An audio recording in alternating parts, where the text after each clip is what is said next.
몇 년 전에 우리가 잘 아는 한국 TV 프로그램 KBS에서 전국 노래자랑이라는 생중계를 위해서 한평군에서 방송된 적이 있었습니다. 그때 당시에 병원 원무과에서 근무하는 39살 노총각 한 명이 이제 무대에 등장했습니다. 이제 노래하려고 하는 거죠. 사회자인 송혜 씨가 장난기 섞인 목소리로 왜 나왔느냐고 물었습니다.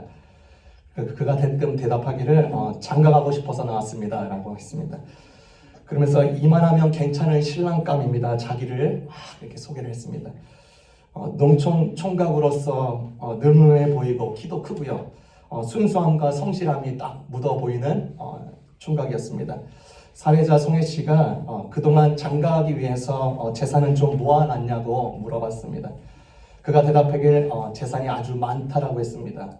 사회자는 다시 재산이 어느 정도 되느냐라고 물었자 그 노총각 남자가 대답하기를 밭 30평, 소 1마리, 돼지 2마리, 개 2마리.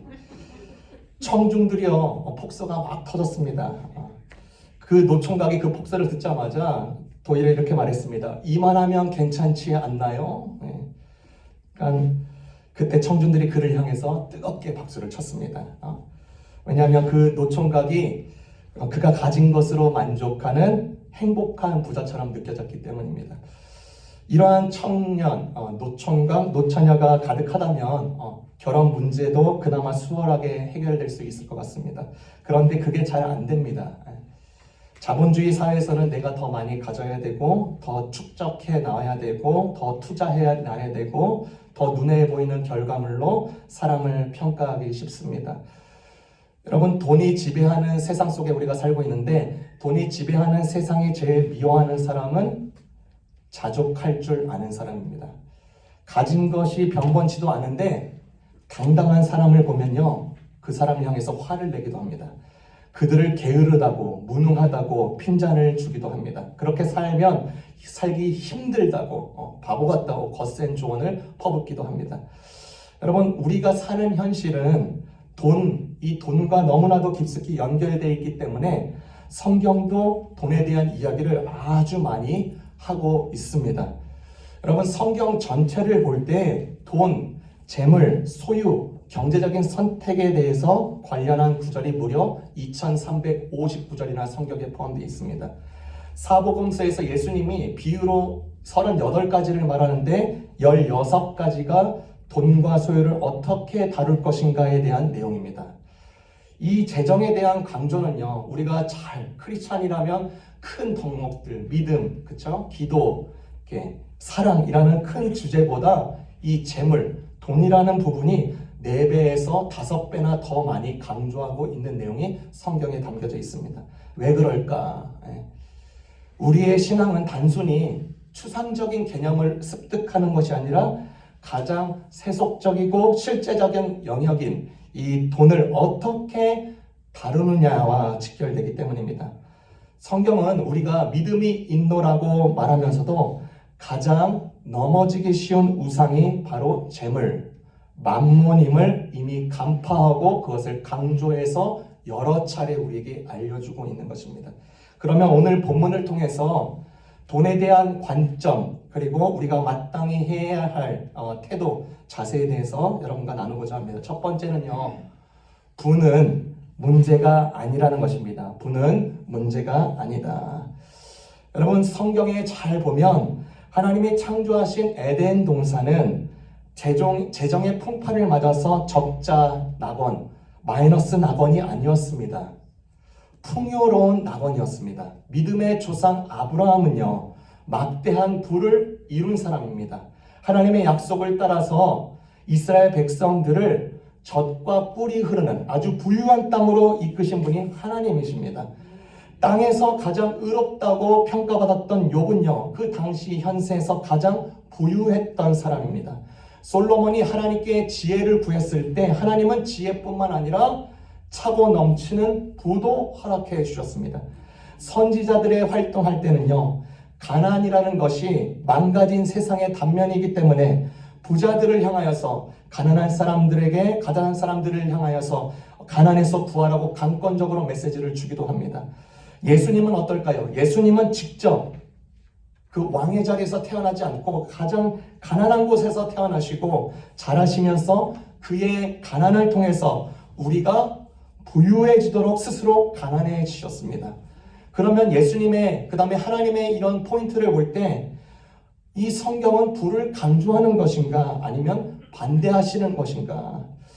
여러분, 많은 사람들이요 돈을 축복으로 여겨서 땅에 보물을 쌓는 것으로 생의 목적을 다하는 사람들이 있습니다. 예수를 믿으면 물질 축복을 받게 된다고 가르치는 교회는요 여전히 지금도 사람들이 우글바글합니다. 여러분, 물질은 하늘의 축복이 아닙니다. 물질이 축복이라면요 예수를 믿으면 다 부자가 되어야 됩니다. 그런데 성경에 보면 예수 믿는 자들 중에서는 가난한 사람도 있고 부유한 사람도 있습니다. 여러분, 물질은 확실해야 될 게 축복이 아니라 은사입니다. 하나님으로부터 물질을 받아서 부자가 된 사람은 물질의 축복을 받은 것이 아니라 물질의 은사를 받은 것입니다. 돈을 물질의 은사로 보는 게 아니라 축복인 줄 알고 돈만을 위하여서 살아가는 것은 정말로 지혜롭지 못하는 일이고 사단에게 오히려 속는 일이 되고 맙니다. 초대 교부들, 초대 그 교회 리더십들, 목회자들이라고 할 수 있죠. 그분들은 부에 대해서 이렇게 설명을 했습니다. 부에는 세 가지가 있다. 나쁜 부, 좋은 부, 중립적인 부. 이 중립적인 부는요 좋은 것이 될 수도 있고 나쁜 것이 될 수도 있는 것입니다. 그것을 그 재정을 그 돈을 어떻게 사용하는지 그 사람의 재량과 자질에 따라서 어느 쪽도 될 수 있다라고 가르쳤습니다. 이것은요 가난에도 적용이 됩니다. 가난한 사람이 선할 수도 있고요 악할 수도 있는 것입니다. 즉 돈은 선도 아니고 악도 아닌 것이에요. 복도 아니고 화도 아닌 것입니다. 그냥 돈은요 그냥 돈입니다. 돈을 사용하는 그 사람의 재량과 자질에 따라서 선이 되든 악이 되든 합니다. 정직하게 벌어서 하나님의 뜻대로 바르게 사용하면요 선한 것이 되고 복이 됩니다. 그러나 부정하게 벌고 사용할 줄 모르면 악이 되고 그 사람에게 오히려 그것이 화가 됩니다. 어느 한 목회자가 미국에서 겪은 이야기입니다. 문제 많기로 소문난 교회에 청빈 제의를 그 목회자가 받은 거예요. 기도와 고민 끝에 하나님의 부르심이라고 확신하고 가서 첫 주 예배를 드렸습니다. 그리고 저 뒤에서 성도들과 인사를 하는데 한 교인이 지나가면서 그 목사님에게 고소장을 준다는 것입니다.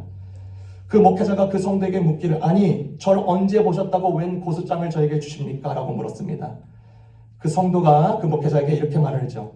당신이 우리 교회 오지 말라고 내가 반대했고 당신 집까지 찾아가서 우리 교회 오면 가만 안 두겠다고 경고까지 했는데 결국 와서 내가 정신적인 충격을 받았으니 그 피해를 보상하라 라는 고소장이었습니다. 후에 알고 봤더니 그 중직인 그가요 목회자와 교인들을 다 내어 쫓아내서 교회 건물과 부동산을 처분해 나누어 가리려는 사람들과 한 팀이었던 것입니다. 여러분, 그동안 그가 그 교회를 섬기면서 드렸던 기부금과 헌금은 하늘에 쌓은 것이 아니라 땅에 쌓은 것입니다. 그 돈이 그의 마음을 아주 선명하게 들어주는 거울이 된 것이죠. 여러분, 돈 자체는 그냥 그 돈 자체입니다. 문제는 돈에 대한 그 사람이 가지는 태도와 자질입니다. 그러한 이유로 성경은 돈에 대해서 사람이 갖는 태도에 대해서 아주 명확하게 말해주고 있습니다. 그 구절이 이래요. 눈길이 탐욕스러운 사람은 재물 모으기에 급급하지만 빈곤이 자기에게 들어 닥치려는 것을 깨닫지 못한다. 부정한 이득을 챙기는 자는 집안을 어지럽힌다. 주님을 경외하며 가진 적은 것이 보란 속에 많은 보화보다 낫다. 돈을 사랑하는 자는 돈으로 만족하지 못하고 큰 재물을 사랑하는 자는 수확으로 만족하지 못한다. 여러분, 이 중립적인 부가 있는데 이 중립적인 부를 나쁜 부로 옮기는 큰 방법 중에 하나가 탐욕입니다. 탐욕. 월스트리트 증권자였던 그 샘 포커시가 뉴욕 타임즈에서 쓴 글에서 자기가 그렇게 월스트리트 증권 회사에서 다니면서 자기도 모르게 돈병이 심각하게 걸렸던 그 시절을 남긴 글이었습니다. 그 내용이 이래요. 월스트리트에서 마지막 해의 내 보너스는 360만 달러였다. 하지만 나는 그것이 너무 적다고 분노했다. 당시 나는 30살에 키워야 할 자녀가 그리고 갚아야 될 빚이 없었다. 딱히 돈을 모아서 기부할 생각도 없었다. 내가 더 많은 돈을 원한 이유는 알코올 중독자가 더 많은 술을 원하는 이유와 정확히 일치했다. 그러니까 나는 돈에 중독되었다. 직장에서 내가 첫 해에 받았던 보너스를 4만 달러를 받고 뛰듯이 기뻐했던 내가 불과 5년 만에 헤지펀드 회사 2년 차에 겨우 150만 달러를 받았다고 실망하는 사람이 되었다는 사실에 실로 그것이 나에게 충격이 되었다. 여러분, 그의 비극은요, 자족하지 못하는 인간의 그 탐심에서부터 시작되어서요, 끝까지 자기 옆 사람의 연봉과 비교하면서 불만족이 더욱더 커져 나갔습니다. 여러분, 그 사람만 뿐이겠습니까? 우리도 마찬가지입니다. 내가 연봉이 4자리일 때 5자리에 받는 상대적인 부에 기분 상해할 수 있습니다. 6자리 연봉자는 어떨까요? 7자리 연봉자의 상대적인 부에 박탈감을 느끼고 배 아파하고 거기에 또 다른 목표를 두기 시작합니다.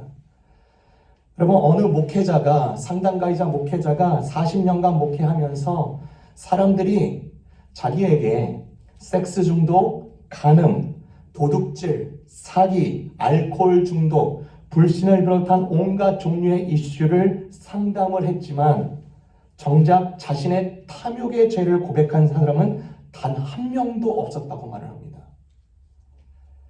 여러분, 남의 속에 탐욕을 보기는 굉장히 쉬운 것 같은데 내 속의 탐욕을 보기에는 굉장히 애매하게 여기고요. 쉽지 않기 때문에 그러한 현상이 일어납니다. 따라서 모든 사람은, 저와 여러분을 모든 포함한 모든 사람은요, 이 숨은 질병에 걸릴 위험이 있는 것입니다.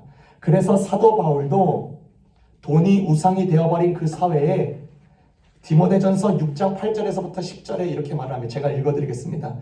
우리가 먹을 것과 입을 것이 있으면 그것으로 만족해야 할 것입니다. 그러나 부자가 되기를 원하는 사람은 유혹과 올무와 여러 가지 어리석고도 해로운 욕심에 떨어집니다. 이런 것들은 사람을 파멸과 멸망에 빠뜨립니다. 돈을 사랑하는 것이 모든 악의 뿌리입니다. 돈을 쫓다가 믿음에서 떠나 헤매기도 하고 많은 고통을 겪기도 한 사람이 더러 있습니다. 여러분, 타락한 세상에서 물질적인 부, 이 물질적인 돈은 역설을 가지고 있습니다. 부는요, 확실히 돈은 우리의 필요를 채워주는데 그것을 집착하다 보면 그것이 독으로 변할 때가 많습니다. 부는 우리를 편하게 하고 행복을 약속을 하는데 우리를 공허하게 만들 때가 참으로 많습니다. 부는 만족이라는 공약을 계속 선전하고 공약을 거는데 끝없는 욕심을 우리에게 심어다 줍니다. 여러분, 어떻게 해야 우리 마음속에서 만족이 자라고 자족이 자라고 탐욕이 줄어들 수 있을까요? 내가 가진 탐욕을 채우면 그것이 해결이 될까? 오늘 여러분과 나누고 싶은 두 번째 포인트는 부가 답이 아니라는 것입니다. 2019년 여러분, 코로나 우리가 다 경험했죠. 그때 코로나가 발생했을 때 백신 회사, 유명 회사였던 화이자의 전력이 있었어요. 백신 이 판매를 위해서 한 가지 단서를 붙였습니다. 이 단서에 응해야 각기 여러 나라와 정부에게 사인하고 그 판매를 허용하겠다는 전략이었습니다. 그 전략이 무엇이었냐? 부작용 면책 조항이었습니다. 화이자 백신을 맞고 만약 그 사람이 부작용이 생겨도 절대로 발표하거나 손해배상을 청구하지 않는다라는 그 사인 계약에 넣었습니다. 그 각서를 받고 정부와 나라들이 그 화이자 백신을 팔았습니다. 여러분, 알다시피 이 백신을 맞고 부작용이 많이 생긴 사람들이 너무나도 많았습니다. 그러나 정부와 나라는 입을 닫고 있을 뿐이에요. 그 각서에 응했기 때문입니다. 그 결과 화이자는 그 한 해에 40조 넘는 돈을 벌었습니다. 전 세계가 어려운 틈을 타서 돈만 벌면 되었지 부작용에 대해서 일체 책임을 지고 있지 않습니다. 탐욕이 깃든 돈이 가지는 무서운 마력이에요. 여러분, 전도서 5장 10절에는 은을 사랑하는 자는 은으로 만족하지 못하고 풍요를 사랑하는 자는 소득으로 만족하지 아니하나니 이것도 헛되도다라고 말했습니다. 여러분, 우리가 이 돈에 대해서 마냥 부정적으로 바라보자라는 뜻이 아닙니다. 정직하게 벌어서 돈을 많이 갖는 것은 절대로 나쁜 것이 아닙니다. 그리고 사람이 부유하게 사는 그 자체도 죄라고 말할 수 없습니다. 열심히 일을 해서 벌었고 또 남들이 모르는 고통을 겪으면서 거기까지 이룬 것입니다. 그런데 문제는 돈에 아주 이상한 특징이 있습니다. 돈은 절대로 가만히 있지를 못한다는 것입니다. 돈은 걸어다니고 돈은 잠들지 않는다고 해서 어떻게든 주변의 사람들, 전문가들, 투자자들이 이것을 열심히 부추깁니다. 사람의 마음을 충동하여서 가진 돈으로 만족하지 말고 다른 땅을 더 사든지 아니면 재투자를 해서 더 부유해지든지 권합니다. 내가 가지고 있는 부의 적정선이 있는데 그 단계보다 한 단계, 그 단계보다 두 단계, 그 단계보다 세 단계 점프하게 되면 부로 인한 갈등, 부로 인한 탐욕의 문제, 부로 인한 관계의 문제가 해결이 될까? 여러분, 돈이 지배하는 세상에서 돈이 나의 성품을 커버해주고 돈이 나의 부족함을 펴주고 돈이 나의 약점을 상쇄해주는 원리가 아주 강력하게 역동하고 있습니다.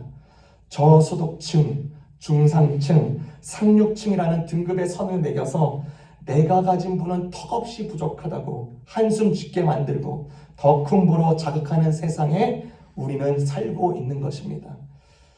우리가 잘 알고 있는 봉준호 씨가 제작한 영화 기생충에서 이들의 대사가 아주 인상적이죠. 가난한 그 기택 가족이 그 부유한 박 사장 가족의 그 간절함을, 그 친절함을 보면서 나눈 대화가 이렇습니다. 그 기택이라는 사람이 이렇게 말을 하죠. 박 사장은 부자인데도 참 착해 라고 말을 합니다. 그때 아내 충숙이 이렇게 답합니다. 부자니까 착한 거지. 돈이 다림이라서 성격의 구김살을 다 펴주는 거야.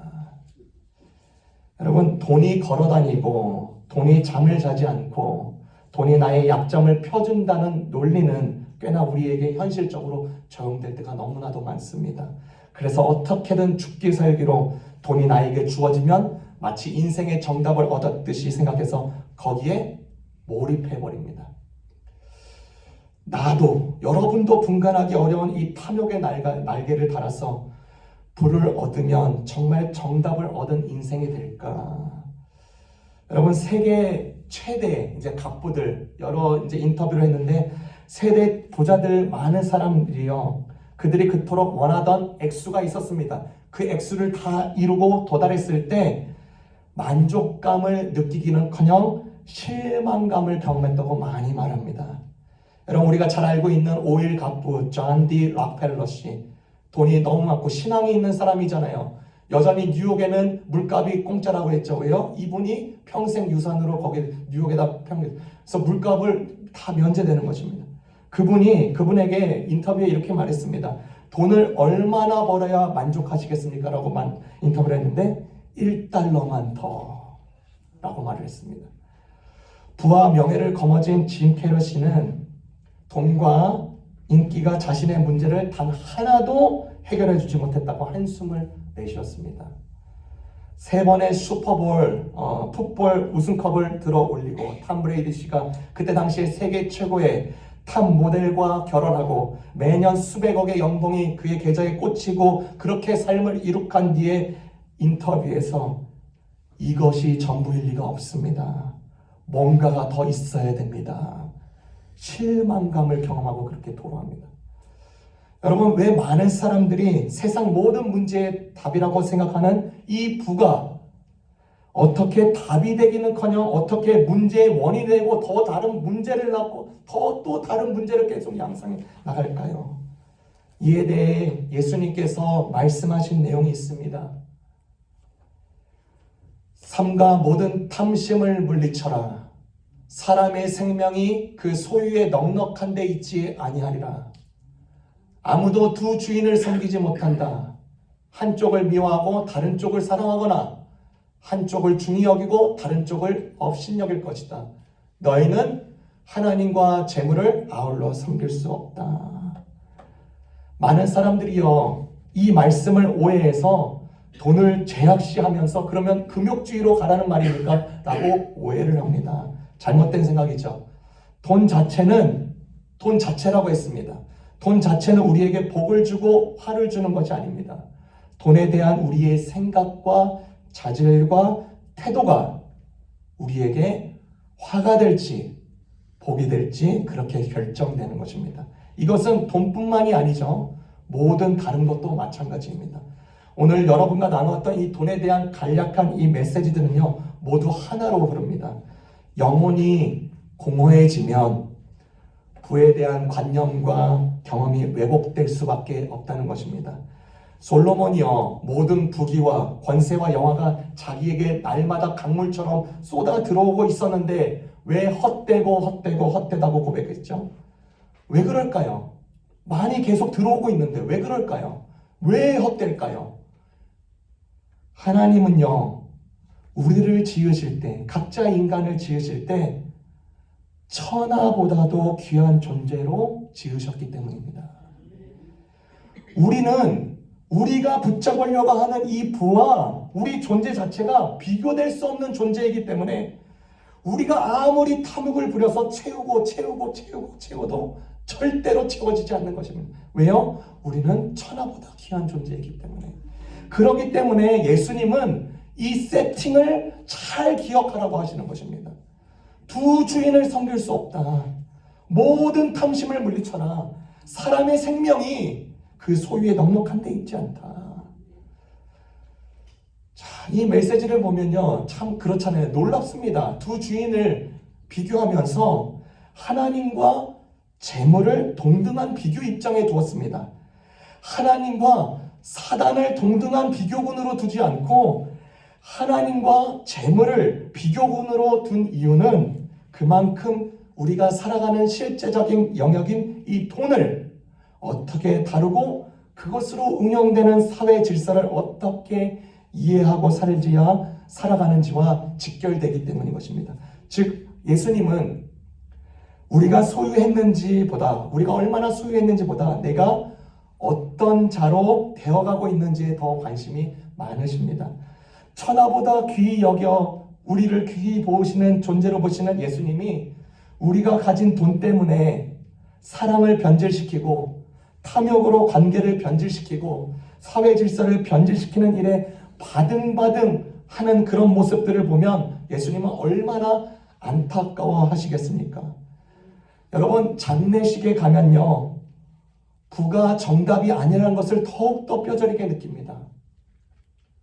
여러분, 장례식에 가보면 그 고인에 대한 코멘트를 남기지 않습니까? 그의 삶의 이력을 남기죠. 그 내용을 나눌 때 어떻게 나눕니까? 그가 가진 재산은 10억이었고요. 차를 4대 소유하였고요. 회사의 연매출이 2억이었고요. 직원은 5명이었고요. 죽기 전에 보너스는 1억이었습니다. 이런 내용을 나누지 않습니다. 그가 살면서 어떤 일을 했고 사람들에게 어떤 의미로 다가왔고 그가 가진 부로 무엇을 했는지를 나눕니다. 나의 존재 가치가 그 돈을 뛰어넘기 때문에 장례식에서도 그렇게 하는 것입니다. 사람들도 그것을 기억한다면 예수님은 우리를 볼 때 무엇을 보시고 무엇을 기억하시겠습니까? 내가 가진 소유에 대해서 탐심을 가져서 주님, 제가 이만큼 이루었습니다 라고 고백하시겠습니까? 아니면 아닙니다, 주님, 저는 무소유를 실천했습니다 라고 고백하시겠습니까? 예수님은 이 두 가지 답변에 전혀 관심이 없으십니다. 내 존재 가치, 생명의 원천은 소유에 있지 않다라고 받아들이는 자는 그때야말로 자족하며 살 수 있고요. 두 주인을 섬기면서 살아갈 수 있다라는 어리석음이 아니라 참된 내가 되어가는데 누가 참 주인이고 그 주인만을 섬기는데 예수님은 그 포인트에 관심 있어 하시는 것입니다. 마지막으로요. 부의 문지방을 뛰어넘으라는 것입니다. 더 많은 부를 축적하는 것. 여러분, 제가 말하는 건 뭐 저축을 하지 말라는 의미가 아닌 것 여러분 잘 아시죠? 더 많은 부를 축적해서 그 자체를 목적으로 두는 것은 인생의 해답이 아니라고 성경은 우리에게 알려주는 것입니다. 작든지 많든지 작은 부든 많은 부를 가지게 되면 어떤 상황을 막론하고 모든 탐심을 경계하라는 것입니다. 모든 탐심이 그곳에 붙을 수 있다. 그 얘기를 하는 것입니다. 그러면 여러분이 탐심에 걸려 있는지 아닌지 어떻게 확인할 수 있습니까? 내가 내 재물을 지금 땅에 쌓고 있는 자인지 아니면 하늘에 쌓고 있는지 어떻게 확신할 수 있습니까? 예수님께서 너의 보물이 있는 곳에 너의 마음이 있다라고 말을 했습니다.